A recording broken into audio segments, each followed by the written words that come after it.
So just now we're looking at the longest standing member of the fleet. It's my 405. It's a 1994 GTX turbo diesel. So it's the 1.9 XUD with the Bosch fuel pump. I've been experimenting with alternative propulsion, as you can see. So at the moment we started off in a kind of 20%, 25% maybe blend of diesel to fresh vegetable oil. Going okay so far. So we're just warming up just now. Got a selection of filters here, so we've got our oil filter, fuel filter and air filter. We'll get those changed over.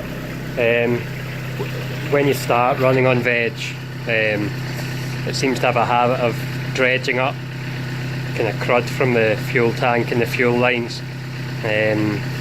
So it's kind of recommended that you change your your fuel filter kind of a couple of times over the first few tankfuls. Some people also fit in line filters. The built-in sort of filter housing in this car is made of plastic and they are a bit of a weak point, so a friend of mine suggested I may want to bypass it and replace it with a filter housing from maybe a BMW 320 diesel or something along those lines. But frankly, I don't know how much of an oil change you want to see. Plenty of people have covered it better than me on YouTube, so I'll just crack on. I'll maybe come back to you when we're looking at the fuel filter. Two little things about the service that maybe are worth mentioning, just relating to this particular engine. It's the kind of things you only pick up when you've done this a few times. So I find I can service this car on the ground without jacking it up. I've got this little sort of angled ratchet and spanner. It's just a sort of cheap brand from Amazon, I think it was. But the angle of this is perfect for getting onto the drain plug. Gives you plenty of leverage without having to jack the car up. Also, you'll maybe see just down here, black thing with the writing there, so we've got the oil filter there. The best type of filter tool I've found for these is the sort of chain type. So again, it's just a cheap one, but does the job. This is the fuel filter house in here. To get into it, we just remove these four bolts here.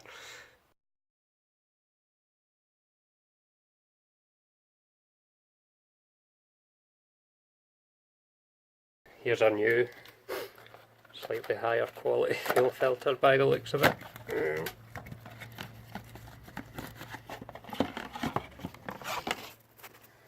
So I'll just get this installed, and then this car handily has a hand priming pump here.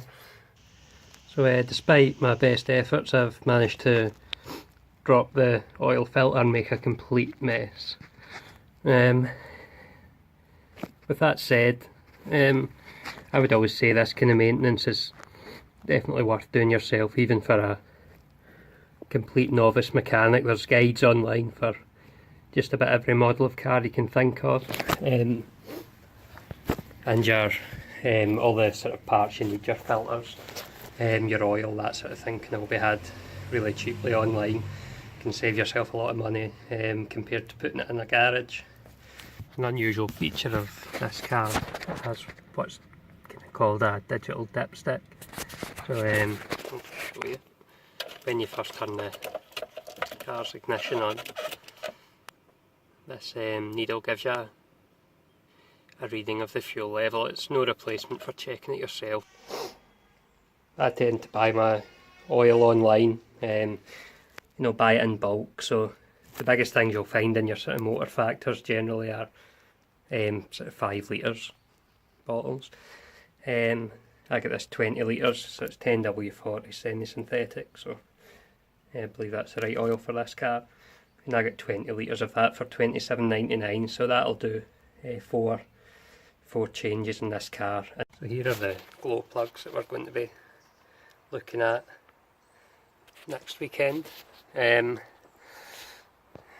Access isn't terribly great, so I can see this being a bit of a tricky job.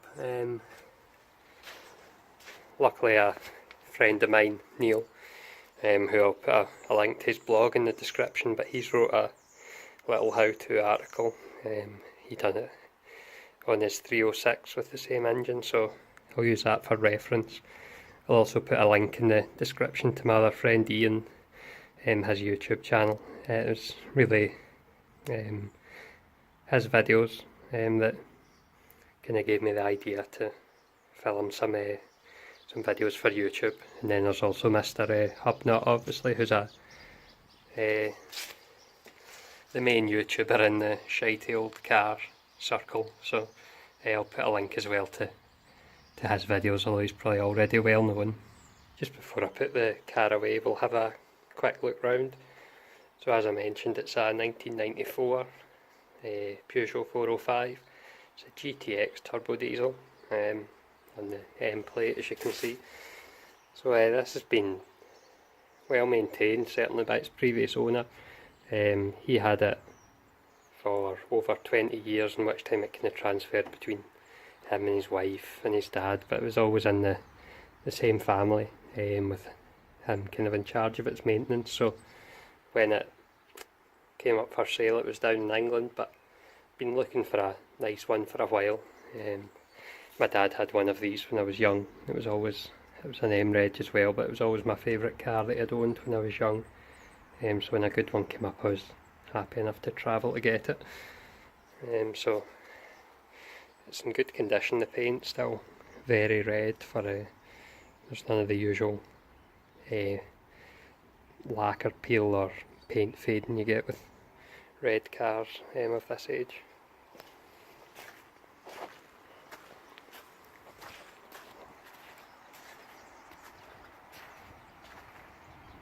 It's never had to be welded either. I do keep it on the road at this time of year, but I probably wouldn't normally take it out when the weather's quite as bad as this.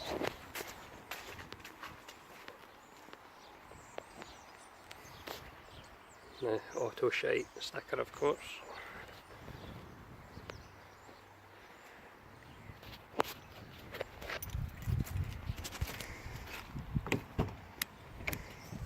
See inside, it's got the velour interior, quality wood trim. Unfortunately I've had to bodge this gear knob off after the old one came off my hand. I nearly bought a full car the other night for £150 just to get the gear knob off it, but it was sold, unfortunately. Yep, so that's about it. So be back with more videos on the other cars, and then the glow plugs next weekend.